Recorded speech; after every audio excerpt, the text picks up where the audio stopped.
তো যেমনটা আমি গতকালকের একটা ভিডিওতে তোমাদের জানিয়েছিলাম যে জেনপাস ইউজি 2025 ওয়েবসাইটের মধ্যে এখনও পর্যন্ত যার টেন্টেটিভ ডেট অফ এক্সামিনেশন দেওয়া রয়েছে 25/5/2025, অর্থাৎ এই মাসেই রয়েছে এক্সাম, কিন্তু এখনও পর্যন্ত কবে ফর্ম ফিল আপ হবে তার ডেট কিন্তু অ্যানাউন্স হয়নি। তো প্রথমত কিন্তু ইউটিউবের মধ্যে অনেক ভিডিও এরকম আসছে যেখানে বলা হচ্ছে যে এক্সাম হবে না, মেরিট বেসিসে সিলেক্ট করা হবে ইত্যাদি ইত্যাদি। যদিও সেই সমস্ত কথাবার্তার কিন্তু কোনো রকমের কোনো ভিত্তি নেই। জেনপাস ইউজি এক্সাম কিন্তু অবশ্যই হবে, তবে যেই ডেটটা এখন পর্যন্ত ওয়েবসাইটের মধ্যে শো করানো হচ্ছে সেই ডেটে এক্সাম কন্ডাক্ট করানো কিন্তু ইম্পসিবল, কারণ এখনও পর্যন্ত ফর্ম ফিল আপ স্টার্ট হয়নি।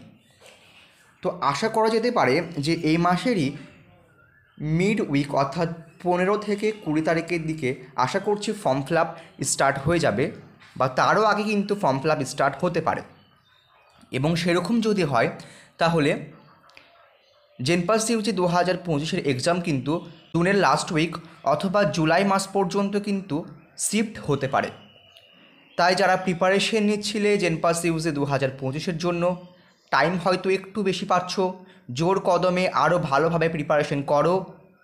এক্সাম হওয়ার কিন্তু 90% চান্স রয়েছে এবং অবশ্যই এক্সাম হবে। তাই তোমরা গুজবে কান না দিয়ে যেরকম প্রিপারেশন করছিলে সেরকম প্রিপারেশনই কিন্তু করতে থাকো।